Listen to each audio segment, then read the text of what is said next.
Okay, here we go. Welcome to another episode of Phantology. This is Steven, and I have Josh along with me. And today, we're going to be reviewing an entire series. This is an 8-book series plus one, potentially. Right, Josh? Yeah, well, I think 7 books plus some comics that I haven't read Okay, all of the comics. Yeah. I'm close. Once you get into that high of number of books in the series, it doesn't really matter, right? Yeah, that's kind of how I feel. You're just in it for the long haul. So the series we're talking about is Stephen King's Dark Tower series, not the Black Tower. Fans of Wheel of Time. I'm sorry, it's not Black Tower, it's Dark Tower. I'm probably going to make the mistake, so just bear with me. Yeah, I made the mistake tons of times when I started picking it up. I constantly referred to it as Black Tower, so we'll forgive you, Stephen, if you refer to it as Black Tower during this podcast. And this is a series that I personally have not read. In fact, I've never read any Stephen King. So, yeah, I'm totally in the dark here. So treat this podcast as someone who is interested but knows nothing, interviewing an expert or interviewing at least someone who has read the series. And honestly, I didn't even realize that Stephen King wrote fantasy. That's how much in the dark I am here. Okay, so a few thoughts on this to start. First of all, I would generally classify almost all of Stephen King's book into the broader label of fantasy. Like, they're definitely horror, but all of that obviously has a fantastical element. You know, if you've seen classic things like The Shining or Carrie or Green Mile or any of these things that have been made into movies and are some of the biggest books that have been written this last century, like they all have some aspect of the supernatural in them. So I think that you can broadly classify all of his books into fantasy, but The Dark Tower is his take on, like, what if Stephen King wrote The Lord of the Rings? So that is his take on kind of the more high fantasy, although it still stays kind of low fantasy, which we'll get into more of that later. Yeah, and I have not read or even really watched many Stephen King books or movie adaptations. I'm not much for the horror genre. I did get trapped at one of my friends' houses in high school and watched Carrie, and I was traumatized. And one of my friends, for the rest of my senior year of high school, would try to scare me by creeping up and saying, "I'm Carrie White." Can you give me this friend's initials? I have not heard this story. We'll talk. LP. We can talk. His initials are LP. Oh, okay. He's Okay, been outed. Okay, all right. Yep. That makes the story funnier. Maybe Okay. the full story will have to go up on Patreon. Okay, sounds good. So yeah, I think the first Stephen King movie I ever watched was Shawshank Redemption or Green Mile. I can't remember which one. And so that is maybe like the least amount of fantasy that he has in his books. So I didn't really connect the dots, but still a great movie. Anyway, I have become more and more of a Stephen King fan in this last year. So what happened, my journey with reading Stephen King, is I picked up the first book in the Dark Tower series maybe 2 years ago and tried reading it.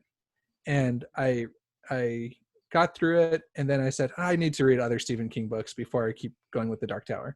So I read some of the classics. I read The Shining, Doctor Sleep, which other ones did I read? Pet Sematary, Carrie, Jerusalem's Lot. I don't know, just some of the bigger Stephen King's book. If I didn't say that one. So I read some of the bigger books by him, and then I felt much more prepared to go into reading the rest of the Dark Tower series. Yeah, it sounds like you're somewhat of an expert. I mean, I know Stephen King is very prolific in churning out books, but you listed off maybe 10 or so books. I mean, and then also Yeah. the 7 or 8 books of Dark Tower. Yeah. I've tried to make it a staple of my reading in the last year or year and a half. So okay. I feel like I'm not like a Stephen King. Like, you can go deep with Stephen King stuff, and I have not gone deep with it. But I feel like I've definitely gotten a taste of Stephen King and like know what people talk about when they talk about Stephen King's tone and character work. And I feel like I can have educated conversations now after reading those books about those subjects. So I guess 2 points here from me. I know that The Dark Tower, like you said, is his kind of take on Lord of the Rings as if it was written by Stephen King, but it's also somewhat of a multiverse, kind of like a small version of Sanderson's Cosmere. Like there's a lot of crossover between some of these books. How in your face are these crossovers? Is it really apparent that this is happening, or is it more just in the background? Okay, so that is a great question. And I'm going to save part of my answer for more when we move into a little bit more spoilery part of the conversation. I want to keep this part totally spoiler free, but it retcons a lot of his earlier work. It pulls some characters and one character very specifically, it like pulls him out and he like becomes part of the main story. Other things it references, and then it also so mostly it's in references to his other works, with some characters being just pulled straight out of their stories from his other works and put into the Dark Tower series. So you use some slang there. Retcon. Retcon means what? Retroactively. Connected. What? Connect. Okay. Yeah, I Okay. believe that's the term. Yeah. So it's like, okay, here's an idea that probably wasn't initially meant to be used for this purpose, and then it's retconned in by another plot element going back and pulling it in. So I feel like stuff like that, if it was from another author, would be heavily criticized. Does Stephen King just get away with whatever he wants at this point because he's Stephen King? Yeah, I kind of. I Okay. mean, like J.K. Rowling retcons and stuff in Harry Potter too. Like she'll release, a side book about like the classes in the Harry Potter world and like fills in some plot hole. It's a pretty common thing I'd say authors do. Okay. And she's had some criticism Yeah, from that's a good point. this type of stuff. So yeah, Yeah. yeah, okay. Okay. Um, so before we get into spoilers, I just wanted to give a content warning for people thinking about the series. And so this series and Stephen King in general probably has the most content of anything we've reviewed on Fantology, I'd say. Now, having said that, Even more than like a Joe Abercrombie? yeah. Wow, okay. Well, so not in. It's weird the way Stephen King does it, because while there is like explicit violence um, and sex and everything, he doesn't linger on it as long as like Joe Abercrombie does, maybe. So like if something gruesome happens, it like happens and then it's over, if that makes sense. So you're saying Joe Abercrombie's grimdark tone is one that would linger on those things and really reinforce kind of like the grim nature of humanity and existence, but Stephen King is just like, this is happening because it's part of the books and the plot, and on we go. Yeah, although it really does serve to set a very unique tone to Stephen King. I'd say that, I mean, when you're reading Stephen King, you're reading horror.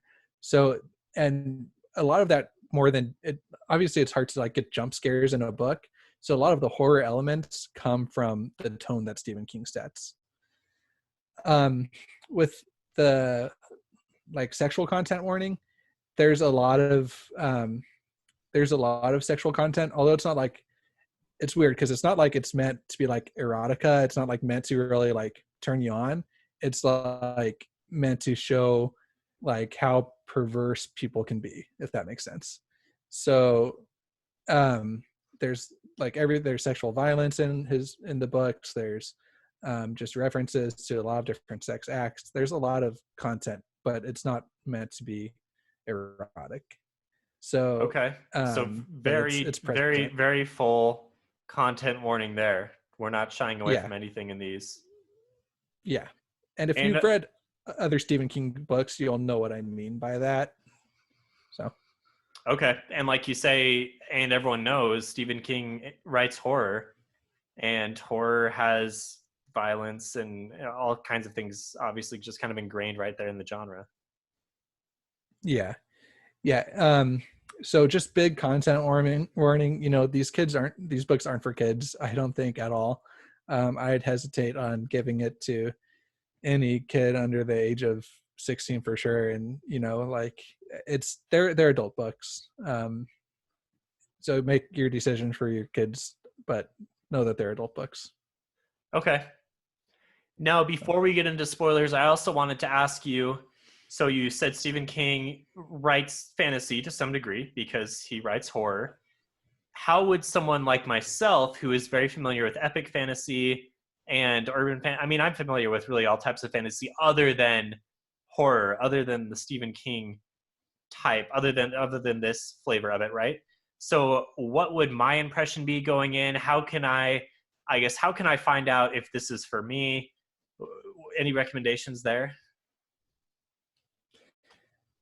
I'd say almost do what I did. You can read the first book. The first book isn't that long, and it gives you an idea of what the main character Roland is all about. But then go read other Stephen King works, because maybe just a few of them, definitely like Jerusalem's Lot, maybe, because there's a main character that comes from that book and is placed into the series. And you really have to have an idea of like Stephen King's subversion of tropes, how he likes to take typical tropes and turn them on their head. And then also you get to know a little bit of Stephen King's shortcomings as an author through reading his other works, that then will make you hate some aspects of The Dark Tower less. Okay. And I know it's a pretty controversial series, right? In terms of Yeah. opinion. Yeah. Oh yeah. Yeah. Okay. Yeah. I will say that compared to something like the Stormlight Archive or Wheel of Time or just any other high fantasy book series that has tons of characters, tons of different plot threads, this is a series that is very focused on a core group of people. It doesn't expand that out a ton. You get kind of random perspectives throughout the series, but it's very much more centered on a core group of people and their journey through the series. So it's much more intimate than expansive. Okay. Which is, yeah, that's a huge difference because Yeah. epic fantasy is epic in every way. And one of those ways is the cast of characters. I mean, Wheel of Time has, I don't even know how many characters it has. Thousands? It's got to have Yeah. thousands, right? I think that there's over 1,000 named characters in the Wheel of Time. Yeah. Yeah. So you're saying Dark Tower has like 10? Well, I mean, named characters more than that, but of the characters you really care about. So let's start moving into maybe like yellow status spoiler territory. Like, I'm not going to give away plot elements, but I'm going to talk about themes and what I think Stephen King does really well and some shortcomings. So if you want to go into this story completely blind to all of those things, then you might want to stop listening. But I'm not going to give away any like plot details from here on out. Okay, so you're not going to do any red plot level spoilers for any of the books then? No, I'll keep. I mean, I'm going to talk about characters that are introduced in like the second and third book, but I won't talk about what happens to that character. I'll just say that they're introduced. So Okay. yeah. So Okay, and this might be a good time to do a little mid-roll ad for Phantology because I neglected to start off. So if you like the content that Phantology is putting out, check us out on social media at Phantology Books or on our website, www.phantologybooks.com. And we have a Discord server, so hop on there if you're a big Stephen King fan and tell us what we did wrong. Tell us what your opinions are of the podcast. And if you really like us, you can hop on Patreon. I know, Josh, you just uploaded your raw reaction to spoiler, not spoiler free, spoiler filled. Spoiler filled initial, like literally I finished the series. I came down and I recorded my thoughts. So I have my thoughts a little bit more centered now, but that is just my initial reaction. It's up on Patreon right now. Nice. Sounds like it's full of hot takes and sounds like something that a big Stephen King fan probably needs to hear, right? Oh, I'll get torn apart by big Stephen King fans. But actually, yeah, I went back and I watched Daniel Green's. He did the same thing where he sat down and we kind of had a similar reaction, although he was a little bit more overall positive than I was. But it's a very mind-blowing ending. So okay, yeah, he kind of tends to be, but I guess that's his brand on YouTube. Yeah. And also, I can't neglect to say shout out to our recent Patreon supporters, Lucian DC and Bridge Boy on Discord. You can find them there. Although Lucian just changed his handle to King of the North. Yep. Yeah, come join the conversation. We have a lot of fun in there. So Okay, on to the series then. So I don't know anything about the series. You're not going to do any specific plot point spoilers. So let's just start with kind of broad strokes. What is this series? I know you compared it to Lord of the Rings, if Lord of the Rings was written by Stephen King and it had horror aspects to it. Okay, that's a good foundation. So the series starts with Roland traveling through the desert, and he's on a mission to get to the Dark Tower. That's how everything's framed. And in the first book, he's on a mission to find the Man in Black and to get information out of the Man in Black. And so the first book is really hyper focused on Roland. You get some flashbacks from Roland's life. You get an adventure that he goes on through the town. It feels kind of like a Western where he goes to this kind of a middle of nowhere town and has a little showdown in this town. And so the first book is very focused on Roland. Does he protect the town from invaders? No. Okay. So it's not quite a Western then. Yeah, there's another book in the series where it's like that typical of a Western where there's like a small town that his group goes to and protects from invaders. But this is where he subverts that trope in this Okay. book. Yeah. So is Roland is the titular gunslinger then? Gunslinger is the title of the first book, yeah? Yeah. Yep. So Okay. Roland is a gunslinger. He's last in the line of L. So he's basically like the last in the line of King Arthur's court. And Okay. so he's traveling through, and he's trying to be on this epic journey to get to the Dark Tower. So it sounds like we're in a different world here. The setting is obviously not Earth. Yeah. So here's some more just kind of series overall. You get some world hopping. Stephen King has set up this like multiverse where all of his books are set in different worlds, and there's a lot of fan theories and speculation about which characters and which books happen in the same world as which other ones. And then there's a keystone world that is our world, that is like our specific world that Stephen King is like sitting there writing, typing away on his computer in our world. And so our world is in there too, and then there's other worlds, and then there's the world that Roland starts out in. So wait, so you're saying Stephen King types himself into the stories? He's a character? Okay, so this is one of those spoilers we talked about, but Stephen King is a very important character in this series. Yes. Really? Okay. Interesting. Yes, he is a vitally important character in the Dark Tower series. Is his name Stephen King? His name is Stephen King. It has real life events from his life that are incorporated into the series. Wow. Yeah. So, so if you know anything about Stephen King, he had a pretty bad accident. I think in the early 2000 or like in 2000 or 1999, where he got hit by a car and almost died. And that event is kind of foundational in the later books of the series. Okay. So, do you enjoy him being in there, or is this just completely like pompous and I'm Stephen King, so I'm putting myself in the book because I'm awesome? I mean, yeah, like both. Yeah, like at times you're like, this is genius, and other times you're like, I can't believe you have such a big ego. Right? Yeah. Like, yeah. So it is done well, though. I will give it that. It is done very well. And at first I didn't think, I was like, how is he going to pull this off? And he, in my opinion, pulls it off well. Okay, I'm very intrigued by that. That is something that I've not heard in another series before. So picture kind of like you've read a series of unfortunate events. Yep.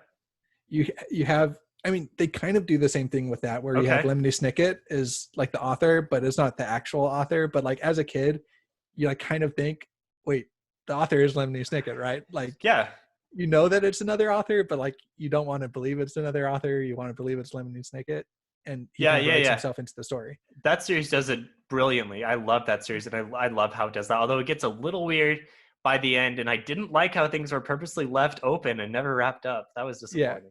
Yeah. Okay. But so that's actually, I hadn't thought about that before starting the podcast, but that is a good comparison to how it's done well, and it's it's done in a similar way in both series, where it starts to get more and more, you realize like, holy cow, the author is incorporating himself into the series. But because it's Stephen King, he goes way above and beyond what series Unfortunate Events does. Okay. Interesting. Okay, so Stephen King is a character, Roland is a character, the Man in Black is a character, but not the Man in Black from The Princess Bride, right? Not the Man in Black from The Princess Bride. Nope. And it sounds like you've described some events that maybe happen in the movie adaptation. Yeah, so I saw the movie adaptation when it came out, and I want to watch it again, having read the series, but I don't remember a whole lot from it, to be honest. That movie had Idris Elba and Matthew McConaughey, right? Yeah, and So Idris I'm assuming Elba. a pretty big budget.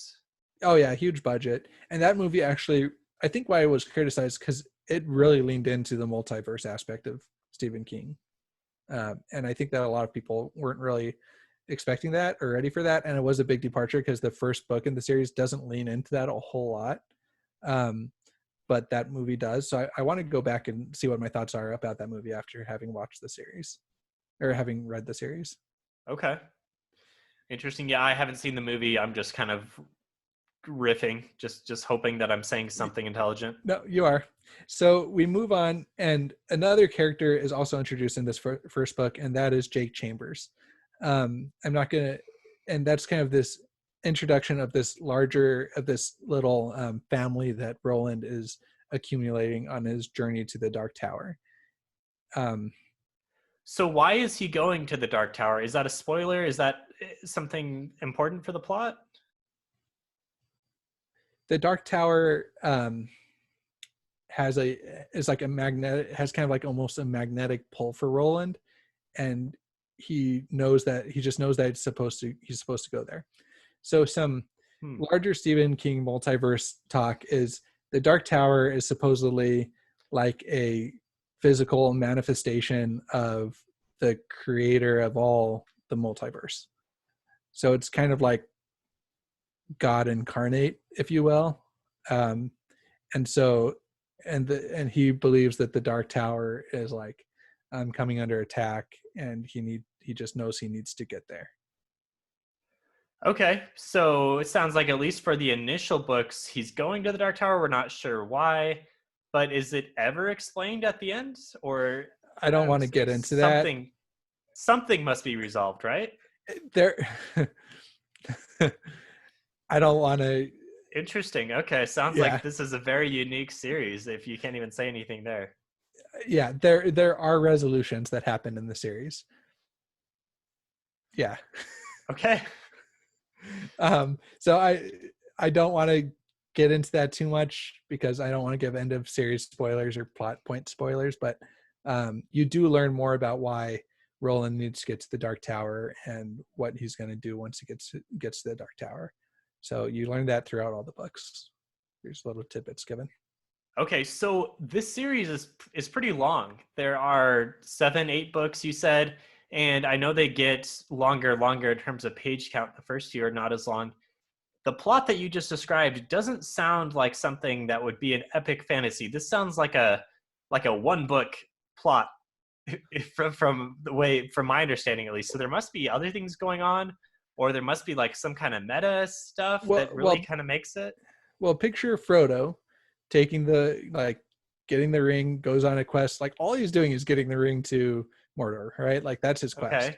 And then he goes and he picks up companions along the way, right? And then he immediately like picks up Sam and the other hobbits, and then he goes and they form the Fellowship of the Ring, and then they go and they all go kind of on those side quests, and then he gets to Mordor and throws the ring in the volcano. Like that's kind of what it is. Spoilers for Lord of the Rings. Okay. If you haven't seen it yet. Yep. Or read it. So you get, so you get that where it's kind of a similar type thing where here's the guy going to the Dark Tower because it's important that he gets there. But in Lord of the Rings, we have an expansive cast of characters that picks up on the plot as the plot goes on. You have, the conflict with Sauron and Gondor and Rohan have all their people, and there's these epic battles. But it sounds like from your description that this series does not have that same expansion in terms of characters, at least.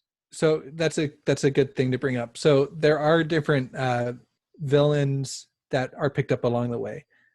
Randall Flagg, if you've seen other Stephen King adaptations, is the man in black that was originally that he's chasing after.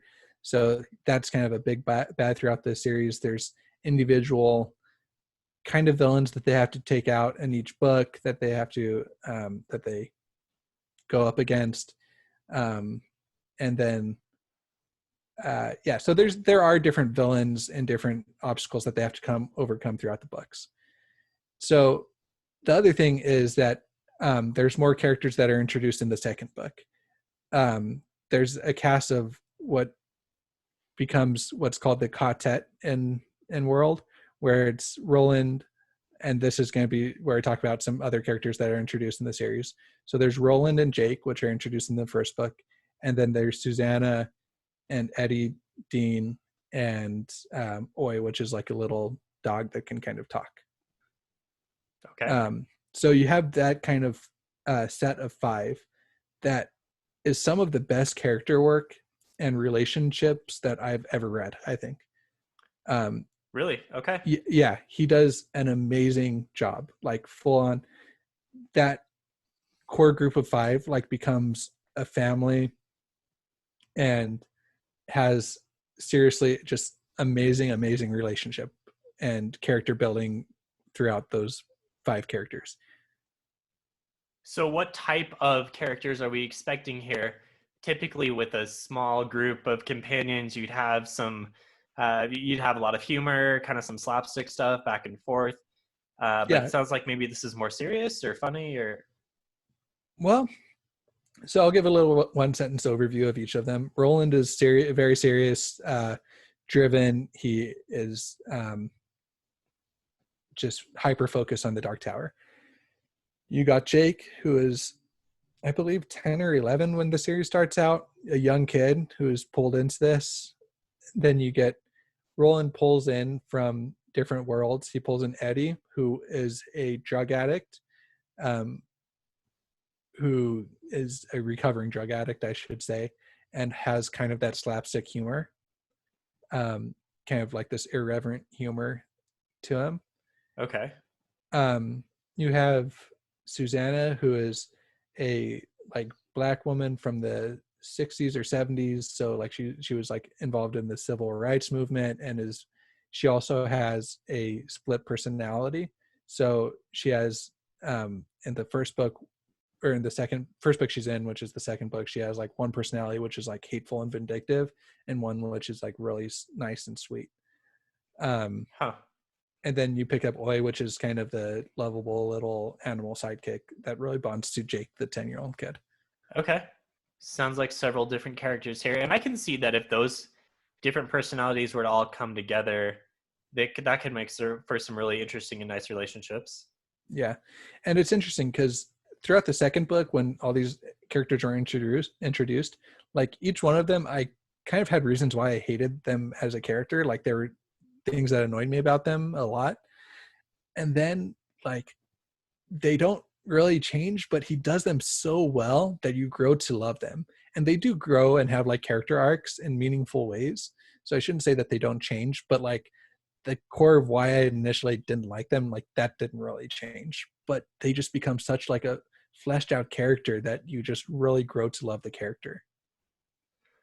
Nice. I love books that have really relatable characters. That's why I love Stormlight Archive so much. I feel like those guys are my friends, kind of same with Wheel of Time. So I imagine when you finished reading the series, did it kind of feel like you were parting from these guys? Oh yeah, in big ways. Like I'm still kind of in this little, because I just finished yesterday, so this is still kind of raw, but I still have this like end of book depression where I'm like wishing I could jump back into these characters' lives. And so I'm going to go back and read some of the comics. I'm excited for that. But Okay. yeah, it's you do get that longing to be back with these characters. That's an awesome, I mean, that alone is an awesome recommendation, at Yeah, least. for sure. In my opinion, the reason that you should read the series is to get the character work from the quartet from this group of people that come together, and Stephen King just does such an amazing job. And that is Stephen King's biggest strength as an author, honestly, is how he can take these characters that have like these terrible flaws about them and just make you understand them in a way that that you grow to love them despite their huge, massive shortcomings. And you don't necessarily even forgive them for those. You just still love them as a character. Solid. Okay. Yeah. That's very intriguing to me. Let's move off characters. What have we touched on? We kind of touched on setting a bit. Maybe tell us about the prose. I mean, Stephen King, so I'm assuming the prose is going to be pretty solid. Prose is solid. Prose is, yeah. I mean, again, if you've read Stephen King, then you know what to expect going into this. So the prose does an amazing job at creating the setting. It's kind of like Locke Lamora or Gentlemen Bastards, of how every word that's like said seems to contribute to this setting that Stephen King is creating. He has a lot of in-world swears and in-world terms that that contribute a lot to that as well. So I know you're a big fan of that, Stephen.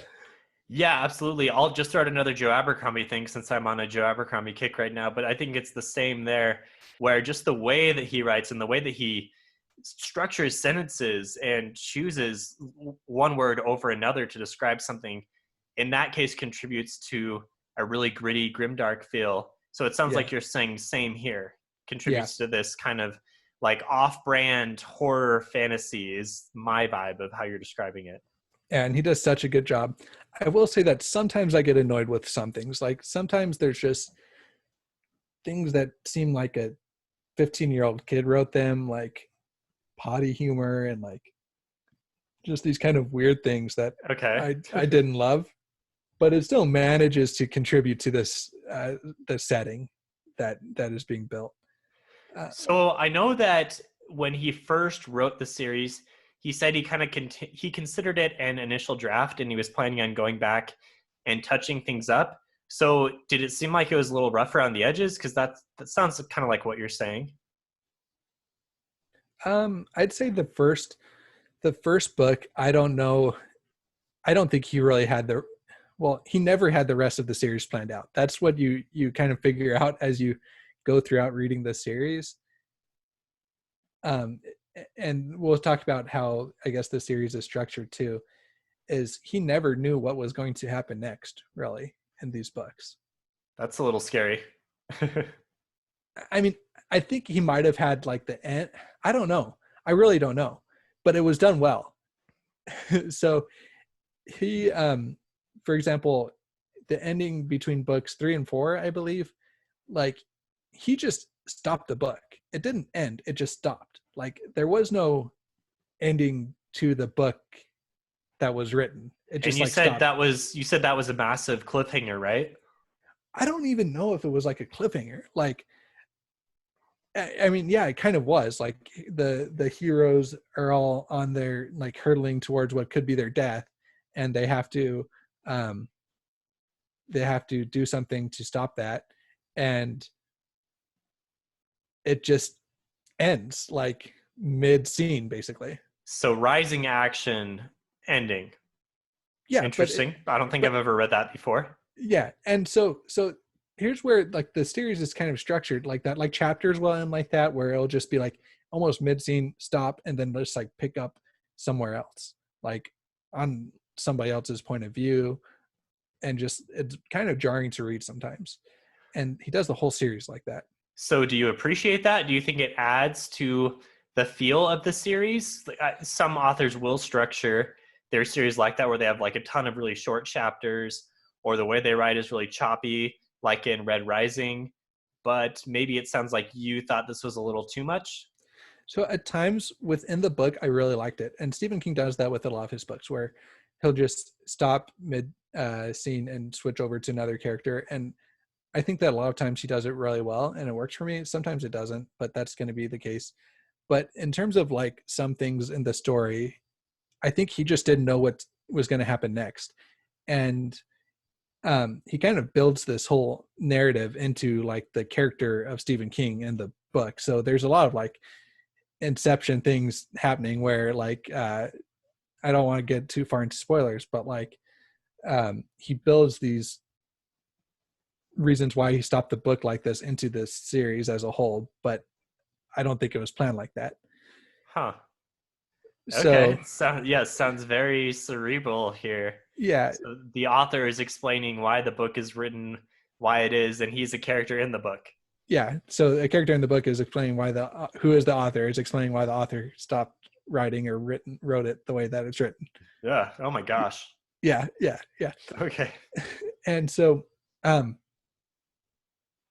so there are times when I felt like he was trolling fans almost, like with that scene with the stop between books 3 and 4, I believe. And then it took him 6 years to come out with the next book. And even the resolution was like, in my opinion, a really dumb resolution. Like if he was going to write that resolution, he should have just written it. It wasn't like this wasn't worthy of a 6-year break. Huh. So there are things that like really bugged me about it like that. And he had like a foreword in one of the books, or maybe it was an afterword, but where he talked about this this like lady who wrote from like her deathbed asking how this particular plot point was resolved, and like he wrote back saying I don't know, I would tell you if I knew, but I don't.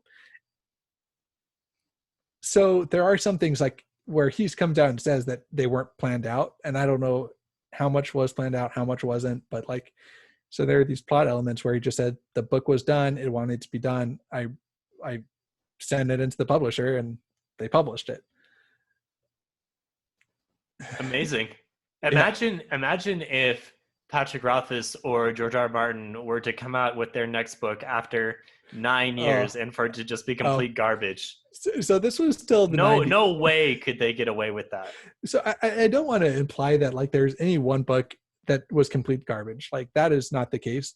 You know, like even those books, they weren't garbage by any means. They were still, you know, building these spectacular characters. I loved a lot of things about them. But yeah, like the ending of that book, in my opinion, was garbage. And so yeah, there would be massive backlash today in a way that I don't think really happened in the 90s, because there weren't these online communities as much in the 90s as there are now. Yeah, maybe people were IMing each other with their frustration over book On 4. AOL. Yeah, there's like Uh-huh. some AOL group about Stephen King. You've got mail. Stephen Yeah. King rant thread. So I don't know. In a lot of ways, yeah, it felt like he was trolling fans. And even the ending of the series. So Stephen King does not do endings well, in my opinion. I think that almost every book I read, the worst thing about it was the ending.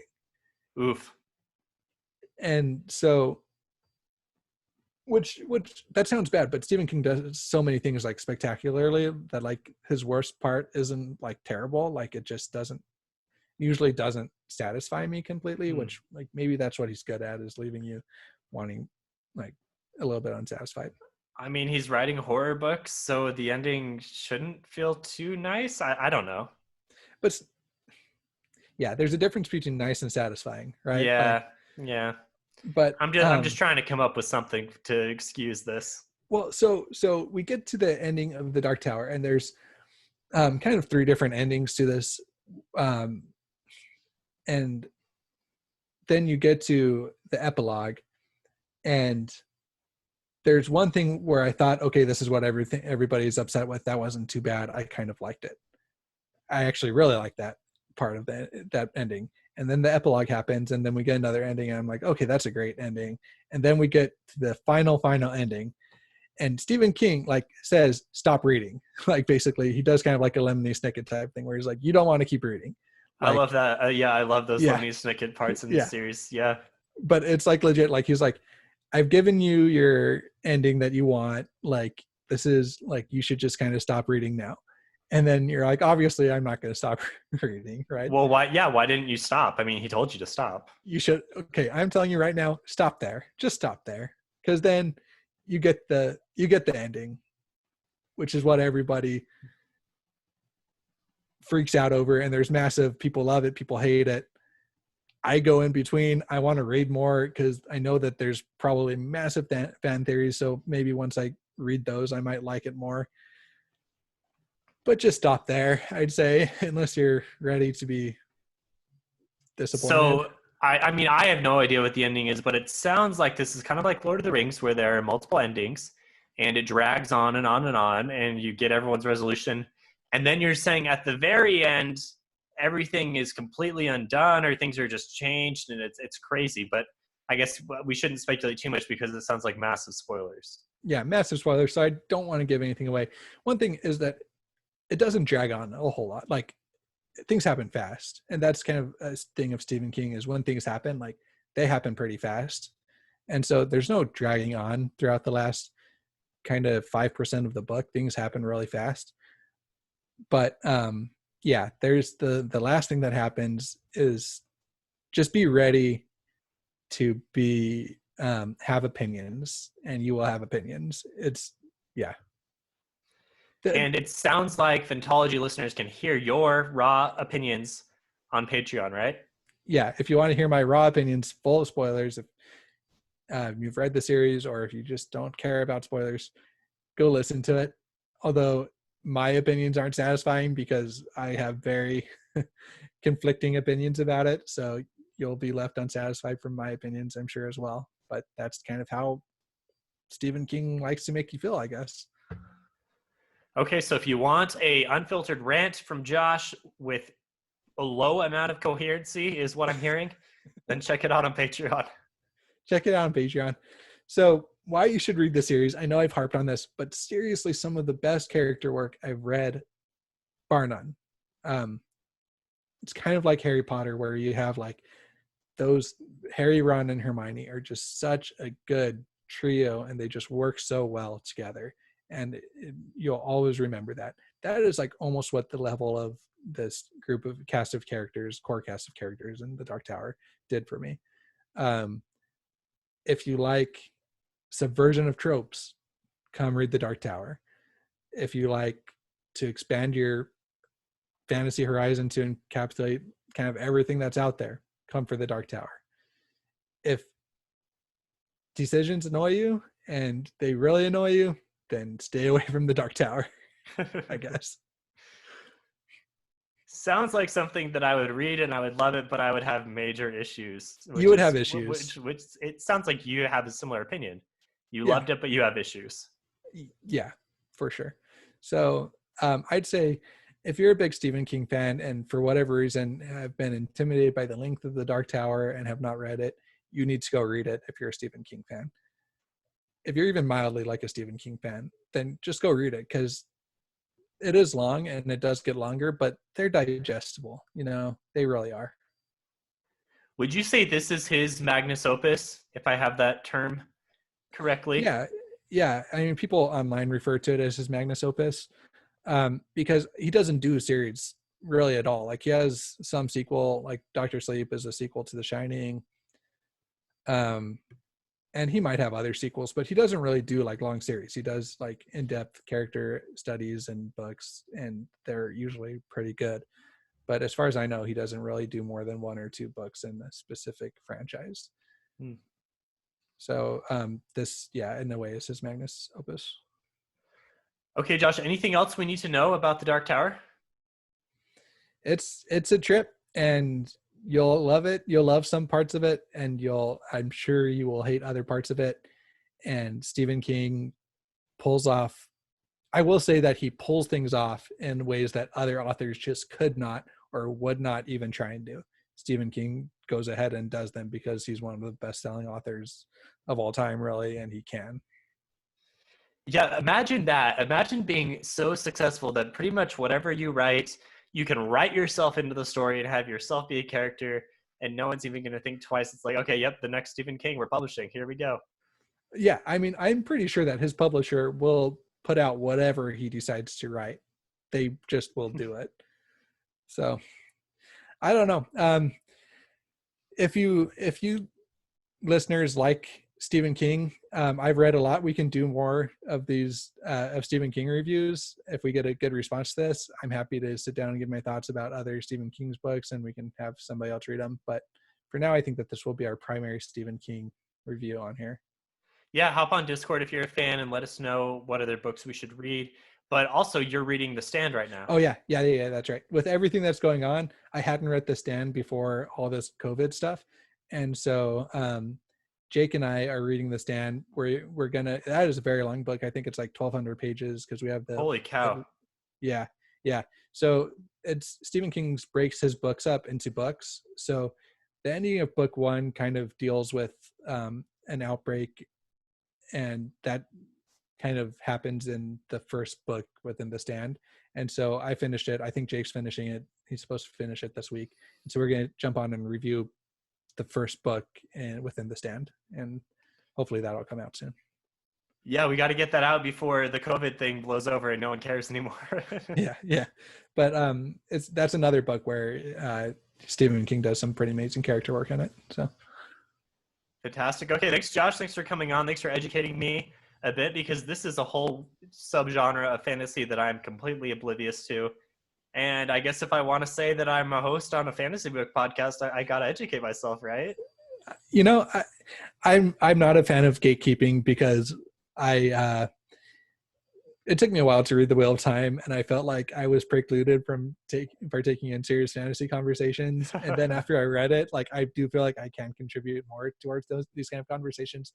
However, I don't feel like anything should really be a gatekeeper. Like, if you've read fantasy, you've read fantasy, and you're allowed to have opinions on it. But I don't think that should preclude you from having your valid opinions about several other fantasy works.